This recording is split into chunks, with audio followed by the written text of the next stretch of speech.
একের পর এক যুদ্ধ বিগ্রহ গোটা বিশ্বের বিভিন্ন প্রান্তে প্রান্তরে ছড়িয়ে পড়ছে। চতুর্দিকে যখন যুদ্ধের দামামা বাজছে, মানুষ যখন কৌতূহলী হয়ে উঠছে, ভীত সন্ত্রস্ত হয়ে উঠছে, মানুষ যখন আতঙ্কিত হয়ে উঠছে, এরকম একটি সময় এসেও যার কথা আমাদের সবচেয়ে বেশি স্মরণ হয় তিনি হলেন হযরত মুহাম্মদ মুস্তাফা সাল্লাল্লাহু আলাইহি ওয়াসাল্লাম। কারণ আজকের পৃথিবীতে মানুষ নিজেদেরকে সবচেয়ে সভ্য মনে করে। আজকের পৃথিবীতে বসবাসরত মানুষেরা নিজেদেরকে সবচাইতে অধিকার সচেতন, মানবাধিকার সচেতন।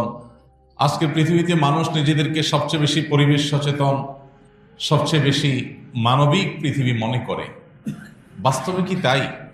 আজকের পৃথিবীতে মানবতার আড়ালে আমাদের যে বাস্তব রূপ আছে, আমাদের যে আসল চেহারা আছে, আজকের পৃথিবীর যে প্রকৃত রূপ এবং আসল চিত্র আছে, সেটাকে সত্যিকার অর্থে এবং যথাযথভাবে উপস্থাপন করার জন্যই মুহাম্মদ সাল্লাল্লাহু আলাইহি সাল্লামের জীবন ইতিহাসকে এবং এইরকম পরিস্থিতিতে তার জীবন দর্শনকে, তার জীবন সাধনাকে, তার কর্মপদ্ধতিকে পাশাপাশি রেখে তুলনা করা এবং মূল্যায়ন করা, এটা সময়ের সবচেয়ে প্রয়োজনীয় কাজগুলোর মধ্য থেকে একটা। আমরা জানি মুহাম্মদ সাল্লাল্লাহু আলাইহি সাল্লাম যে পৃথিবীতে আগমন করেছিলেন, এখনকার চাইতে তখনকার মানুষের মধ্যে যুদ্ধ বিগ্রহের প্রবণতা কোনো ক্রমে কম ছিল না। অবশ্য এখনকার যুদ্ধ যেরকম গণবিধ্বংসী, এখনকার যুদ্ধগুলো যেরকম সর্বগ্রাসী, তার সময়কার যুদ্ধগুলো সেরকম গণবিধ্বংসী এবং এতটা সর্বগ্রাসী ছিল না। তবে যুদ্ধ বিগ্রহ পরিমাণে, আকারে, সংখ্যায় যদি আমরা বিচার করি তাহলে আজকের চাইতে তখন কম ছিল না, বরং পরিমাণে অনেক বেশি ছিল। সেই সময়ে মুহাম্মদ সাল্লাল্লাহু আলাইহি সাল্লামের কি ভূমিকা ছিল, তার কি পদক্ষেপ ছিল, তার কি স্ট্র্যাটেজি বা উদ্যোগ ছিল এবং তার কি সুফল পৃথিবী বা বিশ্ববাসী পেয়েছে, আজ তথাকথিত মানবতাবাদী বিশ্বের মোড়লদের আসল রূপ, আসল চেহারা, প্রকৃত চিত্র কি, এই দুইটা বোঝা আমাদের জন্য গুরুত্বপূর্ণ। সম্মানিত উপস্থিতি, প্রিয় নবী সাল্লাল্লাহু আলাইহি সাল্লামের জীবনে অনেকগুলো যুদ্ধ, অনেকগুলো অভিযান তিনি নেতৃত্ব দিয়ে পরিচালনা করেছেন। আবার অনেকগুলো যুদ্ধ, অনেকগুলো অভিযানে তিনি নিজে সরাসরি নেতৃত্ব দেননি, অংশগ্রহণ করেননি, অন্য সাহাবীদেরকে পাঠিয়েছেন। তিনি সরাসরি যে সমস্ত যুদ্ধে, যে সমস্ত অভিযানে অংশগ্রহণ করেছেন সেগুলোর সংখ্যা হলো 27টি। এই 27টি যুদ্ধ বা অভিযান যেগুলোতে তিনি শরীক হয়েছেন, অংশগ্রহণ করেছেন, তার অনেকগুলোতে কোনো প্রকার রক্তপাত হয়নি, শত্রুর মুখোমুখি হতে হয়নি, বাট অভিযান পরিচালনা করা হয়েছে। সর্বসাকল্যে এই 27টি যুদ্ধের সবগুলো যুদ্ধের চিত্রকে যদি আমরা সামনে রাখি, আমরা দেখতে পাবো এই সব যুদ্ধেও তিনি মূলত অংশগ্রহণ করেছেন, নেতৃত্ব দিয়েছেন, পরিচালনা করেছেন আত্মরক্ষার প্রয়োজনে, অথবা কোনো প্রকার আগ্রাসী আক্রমণকে থামিয়ে দেওয়ার প্রয়োজনে, জুলুমকে প্রতিহত করার প্রয়োজনে। ইতিহাসবিদদের অনেকের মতে মহানবী হযরত মুহাম্মদ সাল্লাল্লাহু আলাইহি সাল্লামের জীবনে যতগুলো যুদ্ধ হয়েছে, তিনি যতগুলো যুদ্ধ করেছেন, তার সবগুলো যুদ্ধই ছিল প্রতিরক্ষামূলক। যেই সব যুদ্ধগুলোকে বাহ্যিক দৃষ্টিকোণ থেকে আক্রমণাত্মক মনে হয়, সেদে গিয়ে যুদ্ধ করা, আগে থেকে যুদ্ধ শুরু করা, এরকমটি মনে হয় যেসব যুদ্ধগুলোতে, সেগুলো একটু গভীরে পর্যবেক্ষণ করলে, পর্যালোচনা করলে দেখা যায় যে সেগুলো মূলত প্রতিহতমূলকই ছিল। যেমন বদর যুদ্ধের কথা বলতে পারি আমরা। বদর যুদ্ধে মুসলিমরাই আগে বদরের প্রাঙ্গণে, বদর প্রান্তরে গিয়েছেন মদিনা থেকে, সন্দেহ নাই, এটা সত্য যে মুসলমানরাই আগে সেখানে গিয়েছেন। কিন্তু মুসলমানরা যুদ্ধের জন্য সেখানে যাননি। মুসলমানরা সেখানে গিয়েছেন, মক্কার মুশরিকরা তাদের যে সমস্ত সম্পদ কুক্ষিগত করে রেখেছিল, হিজরতের সময় তাদেরকে যে সমস্ত সম্পদ নিয়ে যেতে দেয়নি, সেই সমস্ত সম্পদগুলো তারা সিরিয়া থেকে যখন মক্কা যাচ্ছিল সেগুলো তাদের কাছ থেকে পুনরুদ্ধার করবার জন্য গিয়েছে। কিন্তু ঘটনাচক্রে সেখানে যুদ্ধ করতে হয়েছে মুসলিমদেরকে, বাট মুসলিমরা সেখানে যুদ্ধের জন্য অগ্রসর হয়ে যাননি। এইভাবে পর্যালোচনা করলে দেখা যায় অনেক ইতিহাসবিদদেরই বক্তব্য এবং মন্তব্য হলো যে মুহাম্মদ সাল্লাল্লাহু আলাইহি সাল্লামের জীবনের যুদ্ধগুলো ছিল সব প্রতিরক্ষামূলক, প্রতিহতমূলক, শত্রুপক্ষের আক্রমণকে ঠেকাবার জন্য, আত্মরক্ষার জন্য তিনি যুদ্ধ করেছেন। অবশ্য অনেক ইতিহাসবিদদের মতে কিছু কিছু যুদ্ধ ছিল তার ইকদামি যুদ্ধ, আক্রমণাত্মক যুদ্ধ, আগ বেড়ে যুদ্ধ, কিন্তু সেগুলোরও প্রত্যেকটা যুদ্ধের প্রেক্ষাপট পর্যালোচনা করলে দেখা যায় যে কোনো শত্রুপক্ষ মদিনায় আক্রমণ করবার প্রস্তুতি নিচ্ছে, কোন ষড়যন্ত্রে লিপ্ত হয়েছে, এইরকম পরিস্থিতিতে সেগুলোকে মোকাবেলার জন্য তিনি অভিযান পরিচালনা করার জন্য লোক পাঠিয়েছে। কিন্তু আজকের পৃথিবীতে যে যুদ্ধগুলো হয়, চতুর্দিকে যদি আমরা তাকাই, যুদ্ধ বা সমর বিশেষজ্ঞ হওয়ার প্রয়োজন নেই, একেবারে সাধারণ মানুষের সাধারণ চোখ দিয়ে যদি আমরা তাকাই, আমরা দেখতে পাই যে আজকের পৃথিবীতে সচরাচর যুদ্ধগুলো হয়ে থাকে সাম্রাজ্যবাদ এবং আধিপত্যবাদ বিস্তার করবার প্রয়োজন। আমার মোড়লগিরি কোথাও খর্ব হচ্ছে, কোন জায়গায় আমার কথা পুরোপুরি শোনা হচ্ছে না, আমাকে জিজ্ঞেস করা ছাড়া কোনো কাজ করা হচ্ছে, অতএব সেখানে আমার খবরদারি প্রতিষ্ঠা করতে হবে এবং সেটা করার জন্য যেই কোনো অজুহাত দিয়ে যেই কোনো জায়গায় আক্রমণ করা যাবে। আমরা বলি মব ভালো জিনিস না, মব করা খারাপ জিনিস। আমরা বলি আইন হাতে তুলে নেওয়া ভালো জিনিস না, এটা খারাপ জিনিস। আমাদের নবী করিম সাল্লাল্লাহু আলাইহি সাল্লামের যে জীবন দর্শন ছিল সেখানেও আমরা দেখি কোন ব্যক্তি কোনো অন্যায় করেছে, অপরাধ করেছে, এমন অপরাধ যার শাস্তি মৃত্যুদণ্ড হওয়া উচিত, এরকম কোন জঘন্য অপরাধ করে বসেছে, সাহাবীরা নবীজির সামনে সেই 1450 বছর আগের পৃথিবী, আজকের তথাকথিত আধুনিক পৃথিবী, তথাকথিত সভ্য দুনিয়ার মানুষ তারা ছিলেন না, যদিও প্রকৃত সভ্য তারাই ছিলেন। তখন সাহাবীরা জিজ্ঞাসা করতেন, হে আল্লাহর রাসূল, আমাকে আপনি পারমিশন দিন, সে যে জঘন্য কর্ম করে মৃত্যুদণ্ডের মতো পাওয়ার মতো অপরাধ করেছে, আমি তার মৃত্যুদণ্ড কার্যকর করতে চাই, আপনি পারমিশন দেন। এখানে আমরা দেখতে পাই মব জাস্টিস যেন না হয়, আইন নিজের হাতে তুলে নেওয়া যেন না হয়, আমার কাউকে অপরাধী মনে হল আর আমি বিচার করা শুরু করে দিলাম, এটা যেন না হয়। এই জন্য তখনকার মদিনা রাষ্ট্রের প্রধান, মদিনার বিচার বিভাগের প্রধান, তাকে সাহাবীরা জিজ্ঞাসা করতেন, হে আল্লাহর রাসূল, আপনি পারমিশন দিলে আমি কার্যকর করতে পারি। বাট সচরাচর নবী সাল্লাল্লাহু আলাইহি ওয়াসাল্লাম এরকম পারমিশন চাও কাউকে পারমিশন সচরাচর দিতেন না।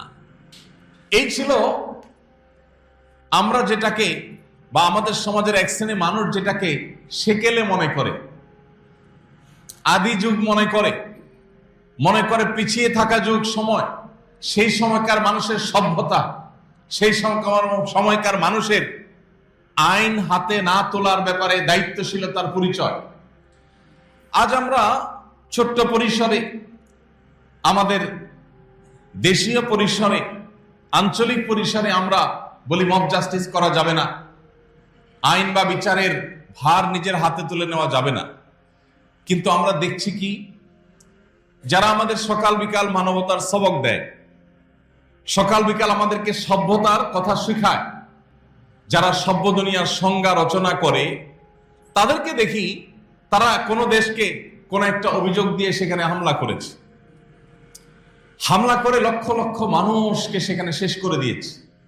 এরপরে দেখা গেল যেই অভিযোগে হামলা করা হয়েছে সেই অভিযোগের কোনো হদিস পাওয়া যায়নি, দেশ শেষ, সেখানকার সব ধ্বংস হয়ে গেছে, সেখানকার আকাশে থাকা মানুষগুলো সব পাতালে চলে আসছে।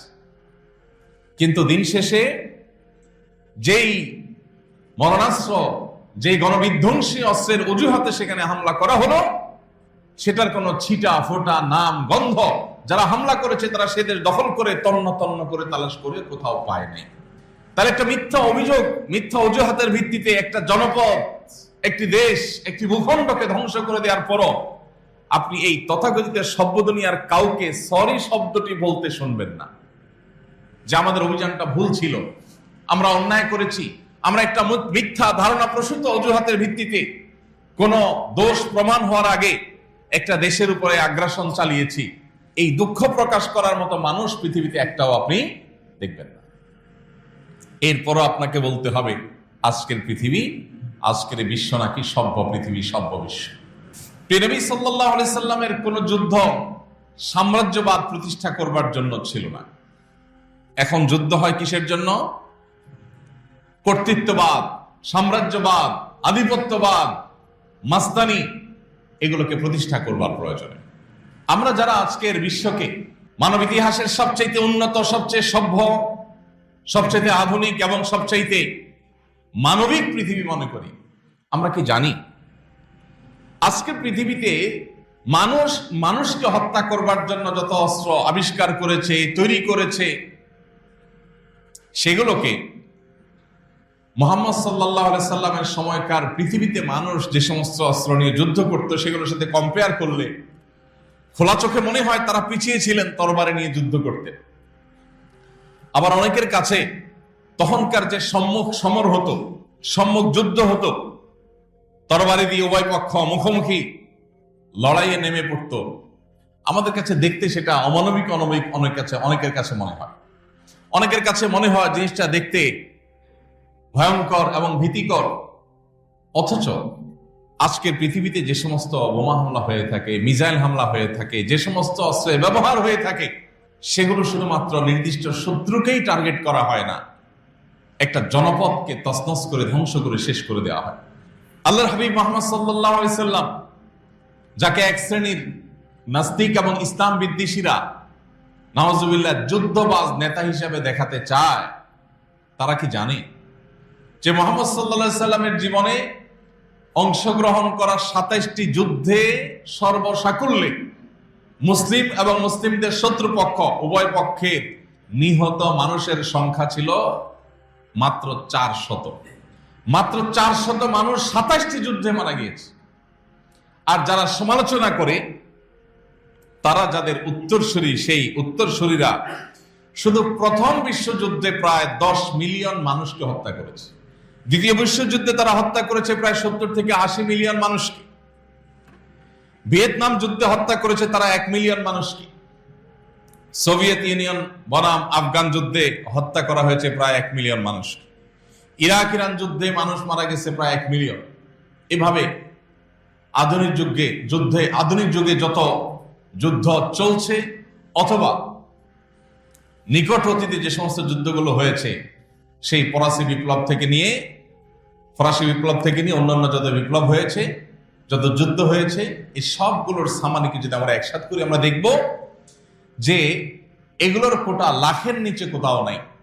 লাখের ঘরে, মিলিয়নের ঘরে এবং লক্ষ লক্ষ মিলিয়ন মিলিয়ন মানুষকে হত্যা করে তারপরে তাদের সেই স্বার্থকে তারা সিদ্ধি আজকাল করে থাকে। অথচ মহানবী হযরত মুহাম্মদ সাল্লাল্লাহু আলাইহি ওয়াসাল্লাম তার সমস্ত যুদ্ধে, সকল যুদ্ধে মিলে সর্বসাকুল্যে উভয় পক্ষের মৃত মানুষের সংখ্যা ছিল মাত্র ৪০০। আজকে একটা বোমা হামলায় ৪০০-র বেশি মানুষ মারা যায়। এরপর আজকের পৃথিবীকে আপনাকে মানবিক পৃথিবী বলতে হবে। আর মুহাম্মদ সাল্লাল্লাহু আলাইহি সাল্লামের সময়কার পৃথিবীকে এক শ্রেণী মানুষকে দেখবেন যে সেটাকে পিছিয়ে থাকা পৃথিবী হিসাবে দেখাবার চেষ্টা তা করে থাকে। প্রিয় ভাইরা, নবী করিম সাল্লাল্লাহু আলাইহি সাল্লাম যে সমস্ত যুদ্ধ বিগ্রহে অংশগ্রহণ করেছেন, নেতৃত্ব দিয়েছেন, অথবা তার সৈনিকদেরকে, তার সাহাবীদেরকে গাইড করেছেন, মুজাহিদদেরকে গাইড করেছেন, সেই সব যুদ্ধগুলোর সকল নির্দেশনাগুলো যদি আপনি একত্র করেন, আপনি দেখবেন যে মুহাম্মদ সাল্লাল্লাহু আলাইহি ওয়াসাল্লাম তিনি যুদ্ধক্ষেত্রেও মানব ইতিহাসের যে কোনো যোদ্ধার চাইতে অধিকতর মানবিক ছিলেন। তার প্রসিদ্ধ হাদিস আমরা অনেকেই শুনে থাকব। তিনি বলেছেন, ইন্নাল্লাহা কাতাবাল ইহসানা আলা কুল্লি শাই। হে মানব সম্প্রদায়, আল্লাহ তাআলা তোমাদের প্রতি প্রত্যেকটা বস্তুর প্রতি ইহসান করাটাকে অপরিহার্য করে দিয়েছেন। প্রত্যেকটা বস্তুর প্রতি তোমাদের ইহসান করতে হবে। ফাইযা কাতালতুম ফাআহসিনুল কিতলা ওয়া ইযা যাবাহতুম ফাআহসিনুয যিবহা। অতএব তোমরা যদি কাউকে হত্যা করতে হয়, রণাঙ্গনে যুদ্ধক্ষেত্রে শত্রু তোমার জীবন রক্ষার জন্য তাকে হত্যা করার প্রয়োজন হয়, অথবা বিচারিকভাবে কারো মৃত্যুদণ্ড যদি প্রতিষ্ঠা করতে হয়, সেক্ষেত্রেও একজন মানুষকে হত্যা করার মতো পরিস্থিতির মুখোমুখি হলেও তুমি সেখানেও মানবিকতার পরিচয় দিবে, ইহসানের পরিচয় দিবে। সেখানেও তুমি তোমার পশুত্ব যেন জেগে না উঠে সে বিষয়ে খেয়াল রাখবে। এই জন্য নবী করিম সাল্লাল্লাহু আলাইহি সাল্লামের ঐতিহাসিক নিষেধাজ্ঞা প্রায় সব হাদিসের কিতাবে, জিহাদ সংশ্লিষ্ট সমস্ত হাদিসের কিতাবে বর্ণিত হয়েছে। সেটা হলো যে নাহান নবী সাল্লাল্লাহু আলাইহি সাল্লাম আনিল মুসলাহ। নবীজি মুসলাহ করতে নিষেধ করেছেন। মুসলাহ কি? মুসলাহ হলো কোন রণাঙ্গনে যে কোনো শত্রুপক্ষ, সে যেই হোক না কেন, সে আল্লাহদ্রোহী হোক, সে ধর্মদ্রোহী হোক, সে ইসলাম বিদ্বেষী হোক, সে মুসলমানদের শত্রুপক্ষ হোক, সে যেই হোক না কেন, তার লাশকে ক্ষতবিক্ষত করা, পৈশাচিক আনন্দ করা, লাশ নিয়ে লাশকে টুকরা টুকরা করা, লাশের অঙ্গ কর্তন করা, এই সমস্ত করে পৈশাচিক আনন্দ করতে নবী সাল্লাল্লাহু আলাইহি ওয়াসাল্লাম নিষেধ করেছেন। কোন লাশের সেই যুগে, জাহিলি যুগের প্রথা ছিল, কারো প্রতি খুব জেদ থাকলে তার লাশের কান, নাক, চোখ এগুলো কেটে কেটে আলাদা আলাদা করে ফেলা হতো এবং এগুলো করে উল্লাস করা হতো। নবী সাল্লাল্লাহু আলাইহি ওয়াসাল্লাম পরিষ্কার ভাবে বলেছেন, যুদ্ধ তোমাকে করতে হয়েছে তোমার আত্মরক্ষার প্রয়োজনে, জুলুমকে দমন করবার প্রয়োজনে, কিন্তু এর মানে এই না তুমি মানুষ হত্যা করে আনন্দিত হবে। এটা আনন্দিত হওয়ার জিনিস নয়। এই যে নবী সাল্লাল্লাহু আলাইহি ওয়াসাল্লাম পরিষ্কার ভাবে নিষেধ করেছেন, কোনো মুসলা করা চলবে না। এতগুলো যুদ্ধ পরিচালনা তিনি করেছেন, একটি যুদ্ধে কেউ দেখাতে পারবেন না যে কোনো একজন শত্রুপক্ষ, আবু জাহালের মতো মানুষ, আবু লাহাবের মতো মানুষ, আরো বড় বড় কাফেরদের বড় বড় নেতা, যারা মুসলিমদের প্রতি অনেক অমানবিক আচরণ করেছে। মক্কা হিজরতের আগে মুসলমানদের প্রতি হেন কোনো আচরণ নেই যেটা তারা করে নাই, হেন কোনো নির্মমতা নেই যেটা তারা করে নাই। কিন্তু এই মানুষগুলো যখন মারা গেল, তখন তাদের লাশের সাথে কোনো প্রকার অপমানকর, অবমাননাকর, অমানবিক বা পৈশাচিক আনন্দ প্রকাশ হতে পারে সেরকম একটি আচরণ করতে কোন সাহাবীকে নবী সাল্লাল্লাহু আলাইহি ওয়াসাল্লাম দেননি। প্রিয় ভাইরা আমার, নবী করিম সাল্লাল্লাহু আলাইহি ওয়াসাল্লাম পরিষ্কার ভাবে তিনি নিষেধ করেছেন। মনে রাখবে হে যোদ্ধারা, হে মুজাহিদরা, তোমরা জিহাদ করতে গিয়ে কোনো নারীকে, কোনো শিশুকে কোনোদিন আঘাত করবে না। আজকের পৃথিবী তিনটা বিষয়ে সবচেয়ে বেশি সরব। তার একটা হলো পরিবেশ, আরেকটা হলো নারী অধিকার, আরেকটা হলো শিশু অধিকার। ইন্টারেস্টিং বিষয় হলো এই অধিকারগুলো আজকের পৃথিবী যতটা বলণ্ঠিত করছে, এই অধিকারগুলোকে যতটা পদদলিত করছে, সেই 1450 বছর আগে মুহাম্মদ সাল্লাল্লাহু আলাইহি সাল্লামের সোনালী যুগ যখন পৃথিবীতে ছিল, তখন তার নেতৃত্বে, তার সাহাবীদের নেতৃত্বে, খুলাফায়ে রাশিদার নেতৃত্বে যে পৃথিবী গড়ে উঠেছিল, সেই পৃথিবীতে এগুলোর ছিটে ফোঁটা পর্যন্ত ছিল না। এতগুলো যুদ্ধ নবী সাল্লাল্লাহু আলাইহি সাল্লামের নির্দেশে পরিচালনা হয়েছে, এতগুলো অভিযান তিনি পরিচালনা করেছেন, নিজে সশরীরে নেতৃত্ব দিয়েছেন কিংবা অর্ডার করে কাউকে পাঠিয়েছেন, কোন দলকে পাঠিয়েছেন। তার কোনটিতে তার কোন শত্রু, তার কোন প্রতিপক্ষ এমন কেউ নেই যে একটি ভিত্তিহীন বা বানোয়াট কোন বর্ণনা বের করবে যেখানে পাওয়া যায় যে মুহাম্মদ সাল্লাল্লাহু আলাইহি সাল্লাম বা তার কোন সৈনিক, তার কোন যোদ্ধা মুজাহিদ, তার কোন সাহাবী কোন নারী বা কোন শিশুর গায়ে একটা টোকা দিয়েছে। এরকম একটা ঘটনা কেউ দেখাতে পারবে না। অবাক করা বিষয়, আজ পৃথিবীর যেখানেই যুদ্ধ পরিচালনা হয়, সেখানে আপনি কান পাতলে শুনতে পাবেন নারী এবং শিশুদের আর্তনাদ।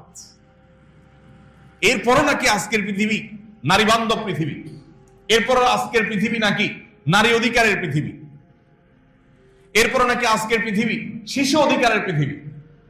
ভাইরা আমার, সত্যিকারের শিশু এবং নারীদের মর্যাদা দেওয়ার কথা যদি বলেন, তাহলে সেটা দিয়েছেন মুহাম্মদ সাল্লাল্লাহু আলাইহি ওয়াসাল্লাম। একটি যুদ্ধে কোন নারীর গায়ে ফুলের টোকা তিনি দিতে দেননি।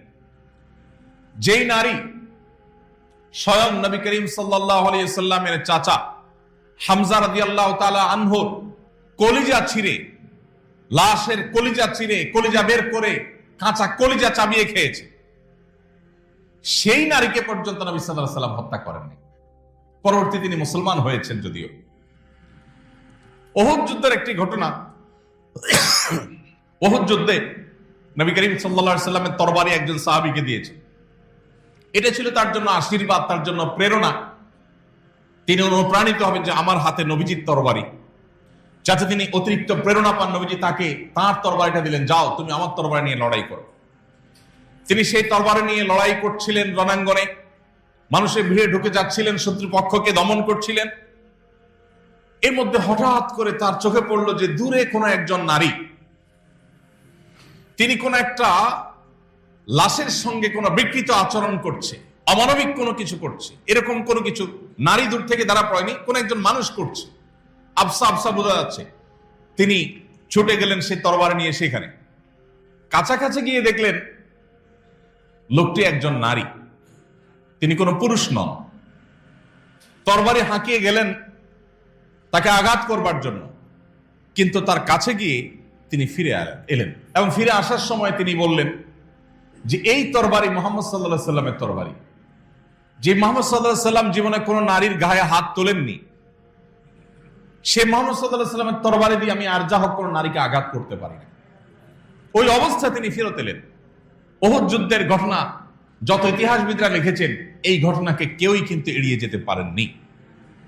প্রিয় ভাইরা আমার, মহানবী হযরত মুহাম্মদ সাল্লাল্লাহু আলাইহি ওয়াসাল্লাম, তার যে পৃথিবী, তার যে যুদ্ধ বিগ্রহ, তার যে সমর জীবন, তার সে সমর জীবনকে আজকের যুদ্ধ বিগ্রহের সাথে আমরা যদি তুলনা করি, দিনের আলোর মতো পরিষ্কার হয়ে যাবে আজকের পৃথিবীর মানুষেরা সেই ইতিহাসের সাথে নিজেদেরকে তুলনা করলে কোন অবস্থাতেই আমরা নিজেদেরকে তথাকথিত মানবিক বিশ্বের বাসিন্দা হিসাবে অন্তত গর্ব করার কোনো সুযোগ নেই।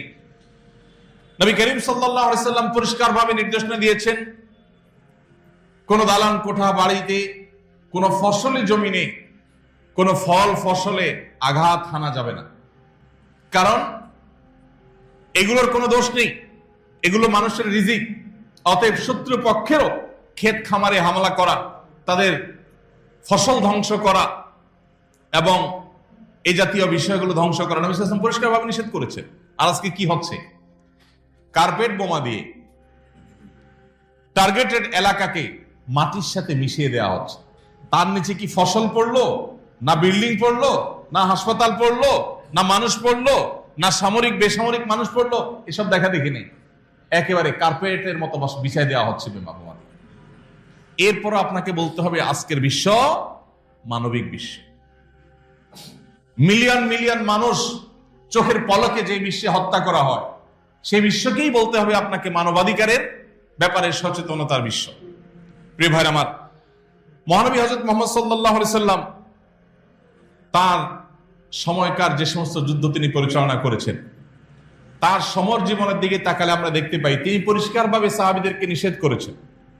কোন একটা যুদ্ধে যোদ্ধাদেরকে তিনি যে দিক নির্দেশনা দিচ্ছিলেন যুদ্ধ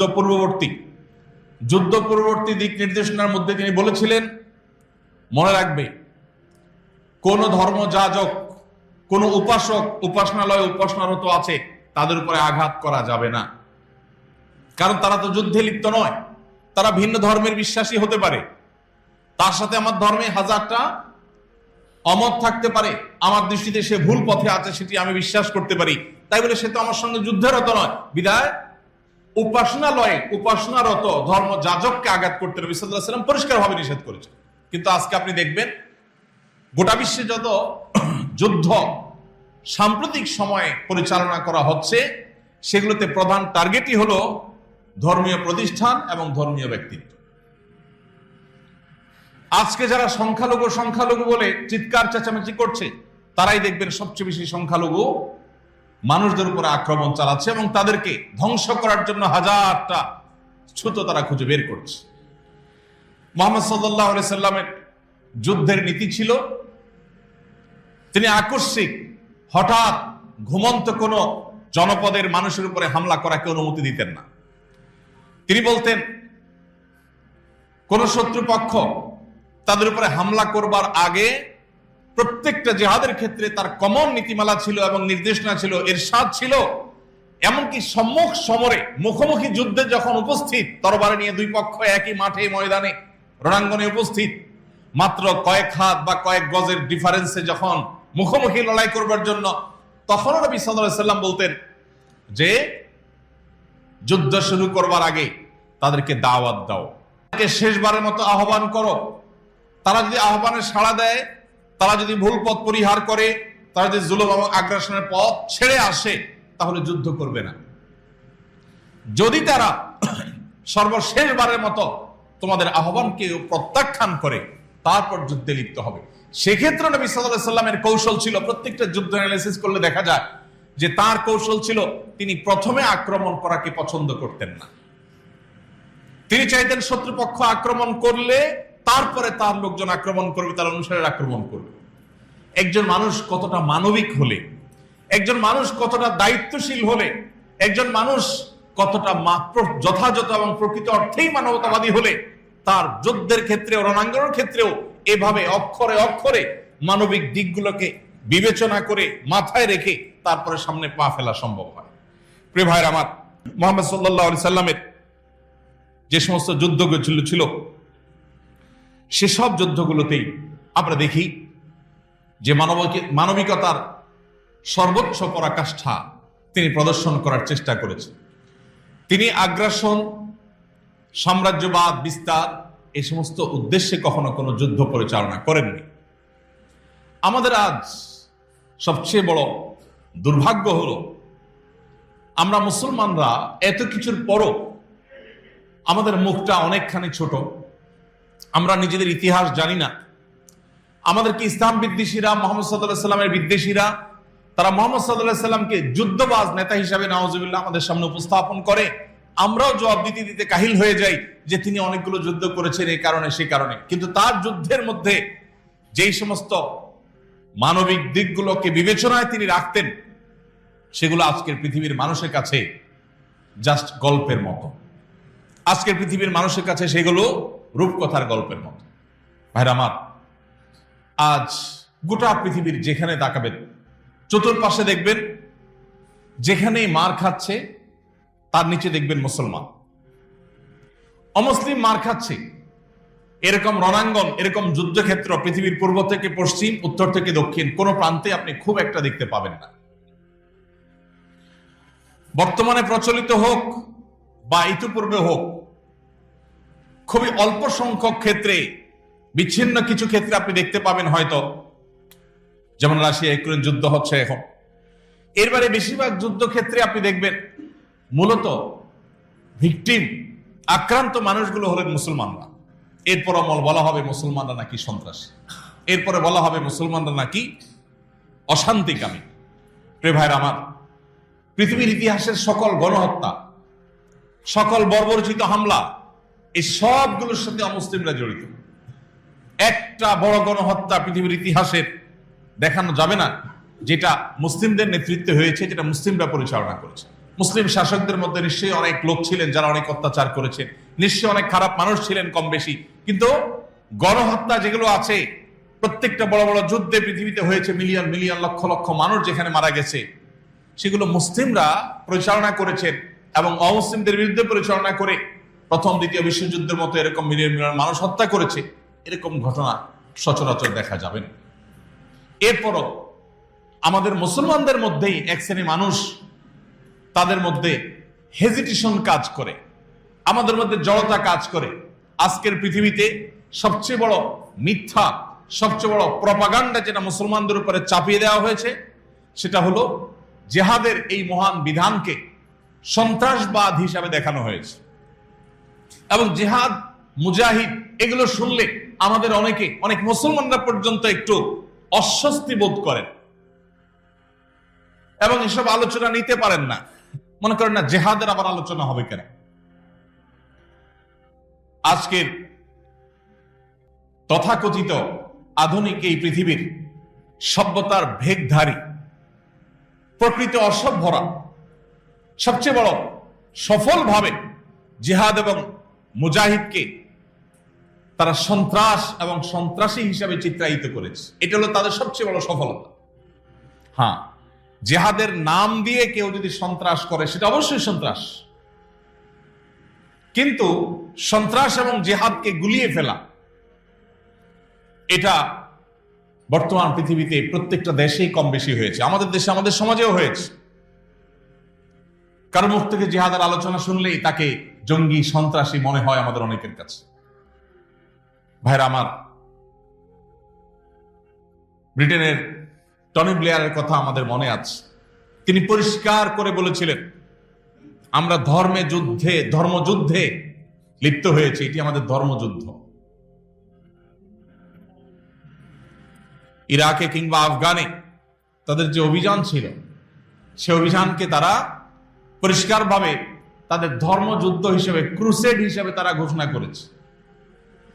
তারা যখন ধর্মযুদ্ধ করে তখন সেটা সন্ত্রাসবাদ হয় না, কিন্তু যখন মুসলমান তার ধর্মের জন্য যুদ্ধ করার কথা বলে তখন সেটা কি হয়? সন্ত্রাসবাদ হয়। এবং আমাদেরকেও এই ট্যাবলেটটা গিলাতে পেরেছে। কেন আজ মুসলিমরা অপমানিত? কেন আজ মুসলিমরা লাঞ্ছিত? এর অন্যতম প্রধান কারণ অন্যতম প্রধান কারণ হলো যে আজ মুসলমানরা আমরা কোরআন থেকে দূরে সরে গেছি। আমরা কোরআনের ধারে কাছে নেই, আমরা কোরআন ভিত্তিক জীবন গড়ি নেই। কোরআন আমাদের প্রধান পথ প্রদর্শক না, কোরআন থেকে আমরা দূরে সরে গেছি। এটা আমাদের লাঞ্ছনার সবচেয়ে বড় কারণ। এর পাশাপাশি আমরা আজ লাঞ্ছিত, অপমানিত। এর অন্যতম বড় কারণ আল্লাহর মহান বিধান জিহাদ, এটার আলোচনা, এটার পর্যালোচনা, এটা কিভাবে কার্যকর হয়, এটা কার্যকর হওয়ার জন্য শর্ত কি, এটার প্রাথমিক আলোচনাগুলো পর্যন্ত আমাদের মাঝ থেকে বিদায় হয়ে গেছে। ঠিক একইভাবে আমাদের মধ্যে আজ অনেকের বীজ, এটা প্রচন্ড রকমের ডালপালা গজিয়ে গেছে, যার ফলে আজ এক প্রান্তের মানুষ যখন আক্রান্ত হয় আমরা তখন মনে করি আমরা তো ভালো আছি, আমরা তো আক্রান্ত নই। কোন এক অঞ্চলের কোন একটা দেশে মানুষ যখন আক্রান্ত হয় তখন আমাদের কাছে মনে হয় যে আমরা তো নিরাপদ আছি, আমরা তো ভালো আছি। এই জন্য এই পরিস্থিতিতে আমাদের একে অন্যকে অনুভব করা, একে অন্যকে ফিল করা, একে অন্যের কষ্টগুলোকে ধারণ করা এবং উপলব্ধি করা, এটার কোনো বিকল্প পথ খোলা নেই। আল্লাহ রাব্বুল আলামিন আজকের এই পৃথিবীকে শান্ত, সুন্দর এবং বসবাসযোগ্য করে দিন। সকল নিরীহ মানুষ, সকল নিরপরাধ মানুষ, সকলের জীবন যাত্রাকে আল্লাহ রাব্বুল আলামিন নিরাপদ করে দিন। আল্লাহ তাআলা আমাদের এই প্রিয় ভূখণ্ডটাকে, আমাদের এই প্রিয় জনপদকে আসন্ন বিশৃঙ্খল বিশ্বের বিশৃঙ্খলতা থেকে আল্লাহ তাআলা আমাদেরকে মুক্ত রাখুন। মুক্ত রাখুন গোটা বিশ্বকে, বিশেষ করে মুসলিম বিশ্বকে, এবং সকল মাজলুম, সকল নিরপরাধ, সকল নির্যাতিত মানুষের আর্তনাদ, তাদের হাহাকার আল্লাহ রাব্বুল আলামিন দূর করে দিন। পৃথিবীকে শান্তি এবং শৃঙ্খলা দিয়ে পরিপূর্ণ করে দিন। অশান্তি সৃষ্টিকারীদেরকে আল্লাহ তাআলা সমূলে ধ্বংস করে দিন।